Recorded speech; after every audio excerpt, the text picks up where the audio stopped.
세 차례의 검사 결과 감염증에서 완치된 것으로 판정받은 환자의 폐 깊숙한 곳에서 바이러스가 숨어 있었다는 연구 결과가 발표됐다. 의료계는 이번 연구 결과가 감염증에서 완치된 것으로 여겨졌던 환자들에게서 다시 양성 반응이 나오는 현상을 설명하는 단서가 될 수도 있다면서 관심을 보인다.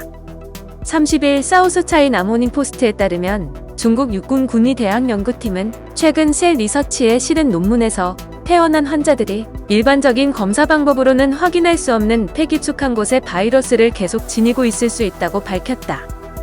연구진은 논문에서 코로나19에 감염된 이후 사망한 78세 여성 환자의 부검 결과 발견한 새로운 내용을 설명했다.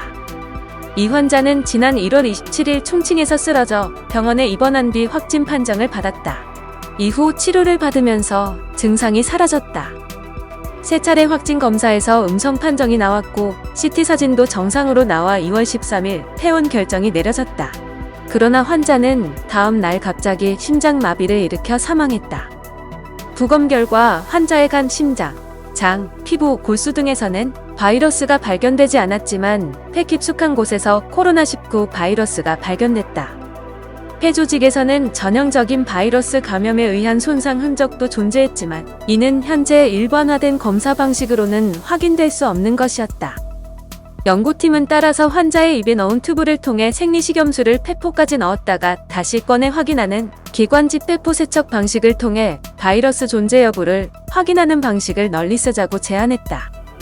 하지만 이는 코와 목의 검체를 확보해 감염 여부를 가리는 현행 방법보다 매우 복잡하고 비용이 많이 들기 때문에 많은 환자를 상대로 검사를 진행하기에 어려움이 따른다는 지적도 있다. 베이징에서 감염증 치료를 하는 한 의사는 SCMP에 이것은 비현실적이다라며 환자가 너무 큰 고통을 느끼게 되고 100% 확실할 것이라는 보장도 없다고 말했다. 이번 연구 결과는 감염증에서 완치된 것으로 여겨졌던 환자 중 일부가 다시 양성 반응을 보이는 과정에 단서를 제공할 수도 있다는 점에서 주목을 받는다. 세계보건기구는 완치 판정을 받은 환자들이 왜 다시 양성 반응을 보이는지 조사하고 있다.